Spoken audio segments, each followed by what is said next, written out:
তদ্বিদ্ধি প্রণিপাতেন পরিপ্রশ্নেন সেবয়া উপদেক্ষন্তি তে জ্ঞানম জ্ঞানিন তত্ত্বদর্শিন।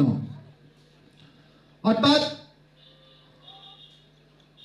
একজন তত্ত্বদ্রষ্টা সদ্গুরুদেবের নিকট শরণাগত হওয়ার মাধ্যমে বিনম্র চিত্তে প্রশ্ন জিজ্ঞাসা করো এবং সেই অকৃত্রিম সেবার মাধ্যমে তাকে জিজ্ঞাসা করো, সেই তত্ত্বদ্রষ্টা গুরুদেব তোমাকে তত্ত্বজ্ঞান উপদেশ প্রদান করবে। হরে কৃষ্ণ। শ্রী ভাগবতী ভক্তবৃন্দ, আজকে গুরু পূর্ণিমা তথা শ্রী শ্রী ব্যাসদেবের শুভ আবির্ভাব তিথি। এই তিথিতে ব্যাসদেব, যিনি ভগবানের সপ্তাবেশ অবতার, সেই সপ্তাবেশ অবতার ভগবান শ্রী ব্যাসদেব আবির্ভূত হয়েছিলেন, যিনি সমস্ত বৈদিক শাস্ত্র গ্রন্থের প্রণেতা। 4টি বেদ, ঋক, সাম, যজু, অথর্ব সহ 18টি পুরাণ,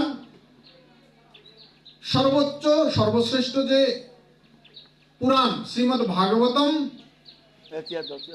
পরমেশ্বর ভগবান শ্রীকৃষ্ণের লীলাবিলাস সমন্বিত যে গ্রন্থ, সেটিও তিনি রচনা করেন। সেই 4টি পুরাণ ছাড়াও মহাভারত সহ 4টি বেদ ছাড়াও 18টি পুরাণ, 108টি উপনিষদ আদিও তিনি রচনা করেন। সেই ব্যাসদেবের শুভ আবির্ভাব তিথি উপলক্ষে সেই তাকে আদি গুরু বলা হয়। কেন বলা হয় আদি গুরু বলা হয়? কেন বলা হয়? এই বৈদিক শাস্ত্র গ্রন্থ আদির তিনি দ্রষ্টা, তাই তাকে আদি গুরু বলা হয়।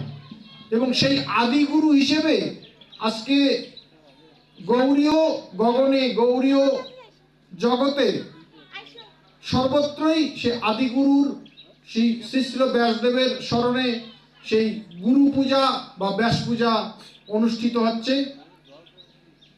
তস্মদীয় গুরুপাদপদ্ম নিত্যলীলা প্রবিষ্ট ওম বিষ্ণুপাদ অষ্টদশ সদস্য শ্রীমদ ভক্তি বিজয় স্বামী গুরু মহারাজের শ্রী চরণ পদ্মে আজকের সেই গুরু পূজা তথা ব্যাস পূজার যে শ্রদ্ধাঞ্জলি, শ্রদ্ধার্ঘ তার চরণে সমর্পিত করে আজকের এই অনুষ্ঠানের সূচনা। হরে কৃষ্ণ। শুধু ভাগবতী ভক্তবৃন্দ, আজকের এই গুরু পূজা তথা ব্যাস পূজার সর্বপ্রথম হরে কৃষ্ণ একটু প্রভু যৎকিঞ্চিত প্রভু আপনি একটু আলোচনা। হরে কৃষ্ণ। তাহলে সংক্ষিপ্ত সময় যেহেতু আমাদের ওই অশোক প্রভু না, তো সংক্ষিপ্ত একবারে সংক্ষিপ্ত পরিসরে ভাগবত আলোচনা নিয়ে এসছেন শ্রীমান অশোক দাস প্রভু রামপুর থেকে। হরে কৃষ্ণ। সংক্ষিপ্ত